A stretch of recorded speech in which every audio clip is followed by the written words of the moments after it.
Oh, poo. It's Chuckloaf, 1200 Films podcast, all horror, all the time.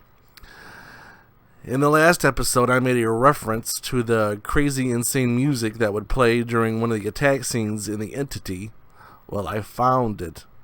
So I will quickly play it for you now so you can understand what I'm talking about.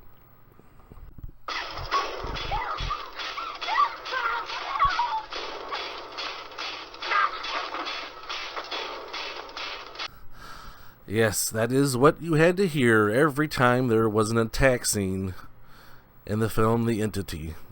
Dun, dun, dun. But let's go on with this week's episode. Of course, the rating system at the bottom. We got dumpster, fire, garbage. Then we got can't quite recommend. Then, of course, okay if desperate. And then put it on the watch list. And then put it on top of the watch list. This episode will be a little different because the feature review will be in the middle of the show. I'm doing the Silent Night, Deadly Night movies, and I want them doing it in an order. I'll be feature reviewing the first one before I do the rest of those wonderful films. So that's how it's going to work in this episode. But let's get going with what we got. 2018, Hulu's Into the Dark, New Year, New You. IMDb has this as a 5.7 out of 10. It's about this group of twats. And they are twats. None of them are likable. They're all bitches. Even think about which one is the nicest one. And think about what they did in this film. Like, oh yeah. They're not really very nice, are they? Exactly. These group of twats, young twats, are meeting up for this New Year's party, and one wanted to expose the other one for being a super mega twat. But of course, it doesn't go as planned. And then the twats start killing each other and teaming up, and oh boy. It's a kill fest of unlikable people, but it was fine. It's okay if desperate. I don't think I'll have any urge to ever watch it again, though. 2019, another Hulu Into the Dark, All That We Destroy. IMDb has this as a 6.1 out of 10. This woman is like cloning people in her office. Seriously. Like it's no big deal. And her son is killing them. She keeps cloning this one girl that the son liked, and then just giving the girl to the son, and then the son kills her. And eventually the mom says enough's enough. So then she starts counseling the girl that she just cloned, that doesn't know what's going on, doesn't know why she's there, so she can, understand what she's getting into with the son. You would think she would work on the son. Say, hey, son, stop killing all my people that I'm cloning illegally and in my office. Oh, boy, this was... it was a different concept, I'll give it that, and it was the ending was kind of what you would expect, but it's okay if desperate. It was fine. 2019, Polaroid. Rotten Tomatoes has no critic rating, but an audience score of 38%. One of my fellow YouTubers said this was the worst horror film of 2019. It is not, because he has not seen Climax, because I checked. Polaroid.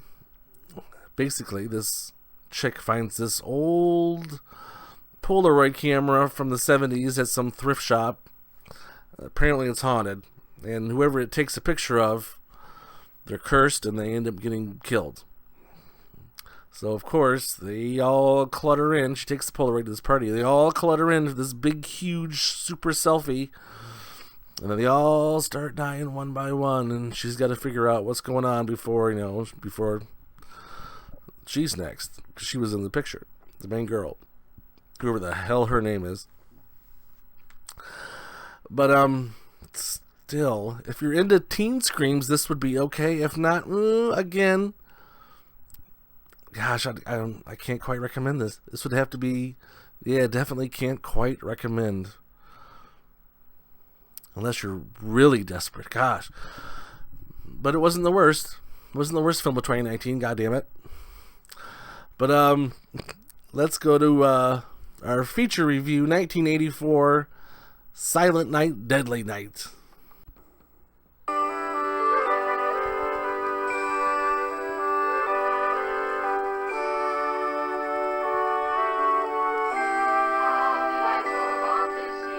'Twas the night before Christmas, when all through the house not a creature was stirring, not even a mouse. The stockings were hung by the chimney with care, in hopes that St. Nicholas soon would be there.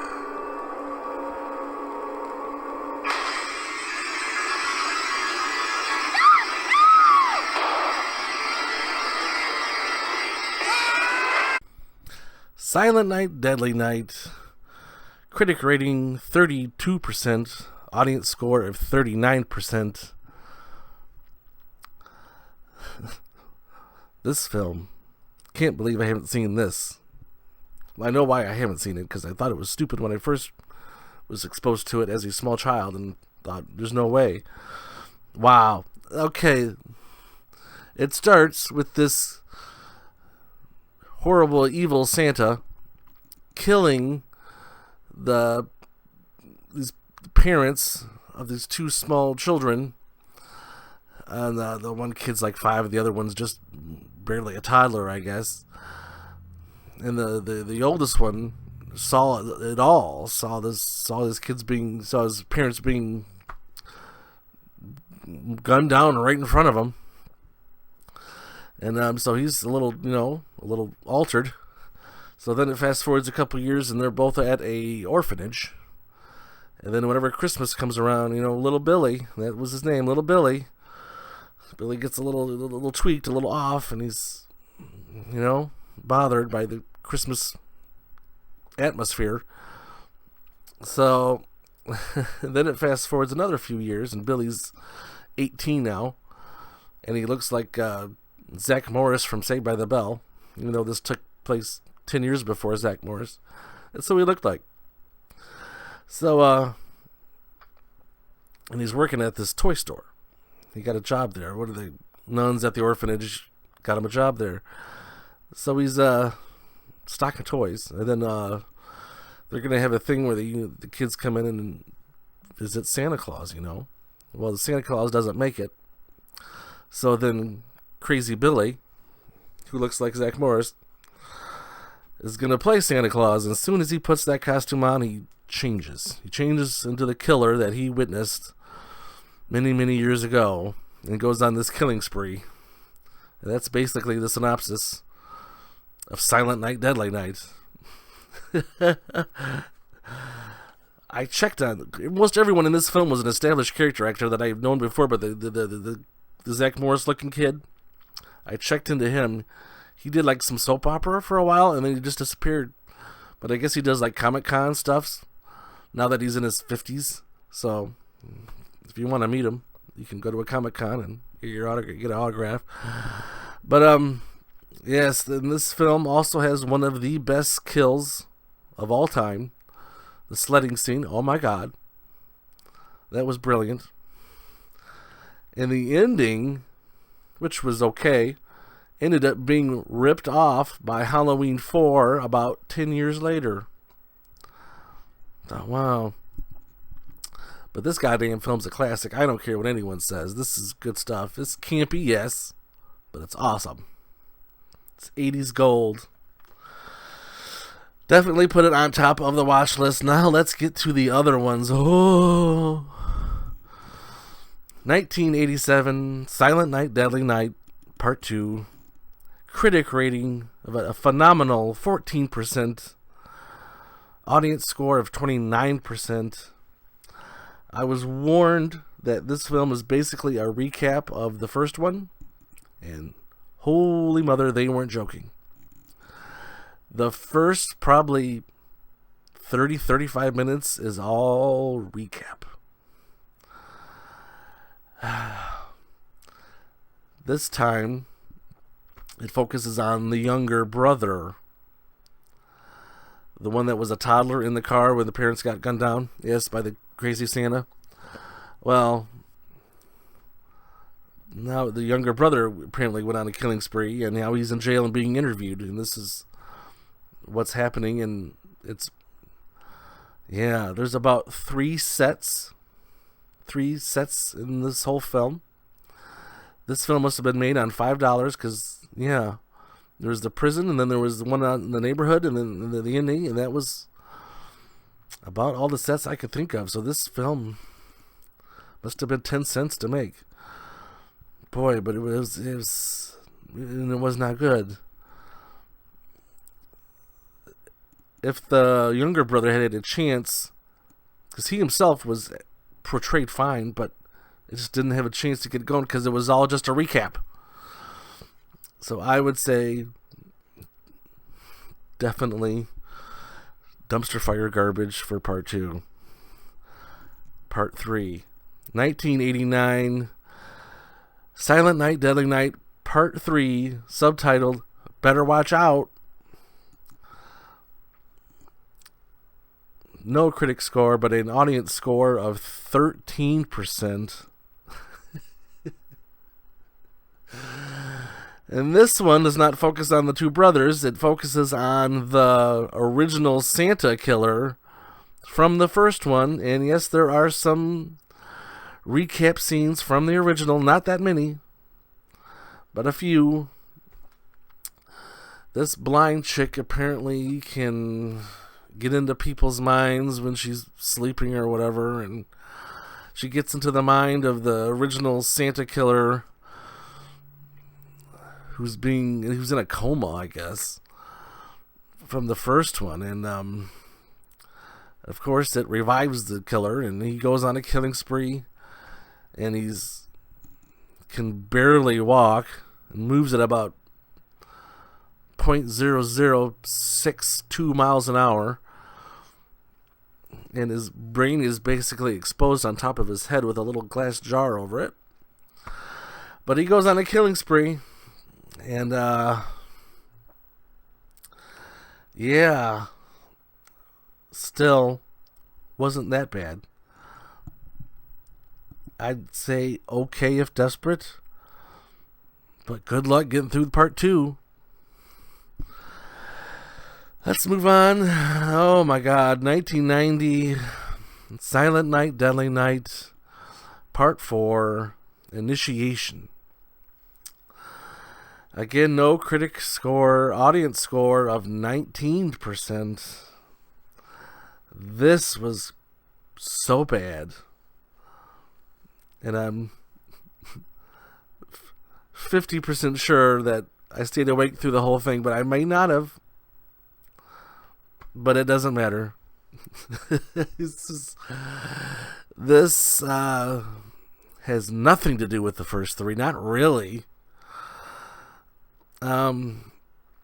This chick is starting a job, and these other chicks, these older chicks, some are really old, try to invite her into their little group, and apparently they're running some kind of twisted cult, and they're trying to bring back the soul of the original Santa killer, and then they put the soul into Clint Howard.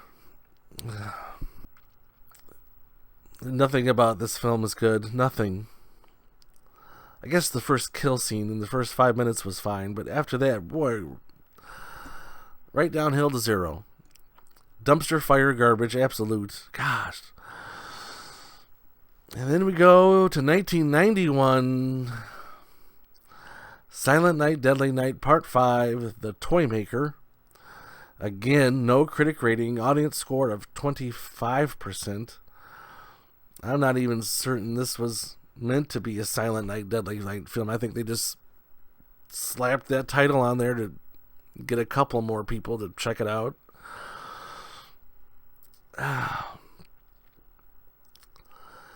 It's got 71-year-old Mickey Rooney, Mickey Rooney, who just recently passed away. But he was the main killer in this, yeah, or so it makes you think. But it does have an awesome kill scene. But basically, how do I describe this film? I should have taken better notes. This Toymaker, Pedo, short for Geppetto, from Pinocchio. He's making these killer toys and sending them out to kids, and the toys end up hurting or killing the kids. Yep, and that's the synopsis. And this boy gets too many toys from this pedo, and pedo also has a bizarre son, who you learn why is bizarre as the film progresses. But holy mother, it's not what you think. This was not the worst film. I would say okay if desperate, but there's no way you're getting through part 2, and there's no way you're getting through part 4. So I would say watch the first one and then ignore the rest if you know what's good for you. But that is all we've got. So now I can close the book on Silent Night, Deadly Night.